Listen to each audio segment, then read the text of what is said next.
Le divorce est-il permis? Bien-aimés dans le Seigneur, les pharisiens sont les incrédules à l'évangile de Jésus. C'est des gens qui croient en Dieu, mais ils ne croyaient pas à l'évangile de Jésus, à la personnalité de Jésus. Ils ne croyaient pas à la divinité de Jésus, mais ils croyaient en Dieu. Et ils voyaient Dieu qui appuyait l'évangile de Jésus. Alors ils amènent des érudits. Et là, ils viennent prouver Jésus. À chaque instant que Jésus opère les miracles, ils viennent les prouver et fait de l'humilier pour dire qu'il ne connaît pas les livres de la loi, qu'il ne connaît pas aussi Dieu. Et au-delà de ça, quand ils viennent, ils ont dans l'idée que Jésus enfreint ses lois, qu'ils mettent la main sur lui. Et pour que les prodiges, les miracles, les guérisons qui sont opérés au travers de Jésus puissent être effacés à cause de son idiotie qu'ils veulent révéler. Parce que Jésus n'a pas été dans une école des sacrificateurs. Jésus n'a pas fréquenté. C'était un menuisier, un charpentier. Mais sa connaissance dépassait les savants, les scientifiques, les érudits. Cela étonnait les pharisiens, les scribes et les juifs en général, le Sanhédrin en général. Ils l'ont éprouvé. Ils savent une chose, le mariage, dès le début, l'idée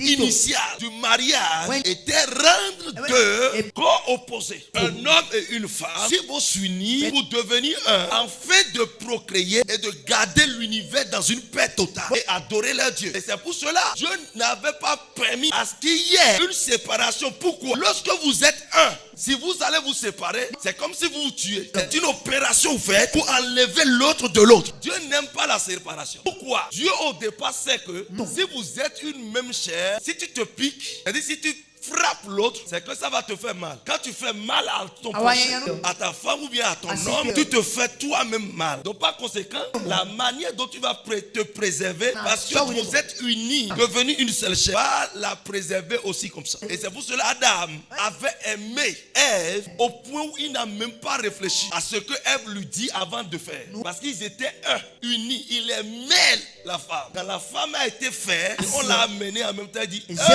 ça, c'est os de mes os, chair de ma chair. Elle sera appelée femme. C'est l'homme qui a donné ce nom. Ça veut dire que Adam peut mourir à cause de cette femme. Il aime trop la femme. Il est attiré par la femme, spirituellement comme physiquement. Au point où il est allé en désobéissance envers Dieu à cause de la femme. Vous savez pourquoi? La femme a péché. Il faut savoir que l'homme a déjà péché.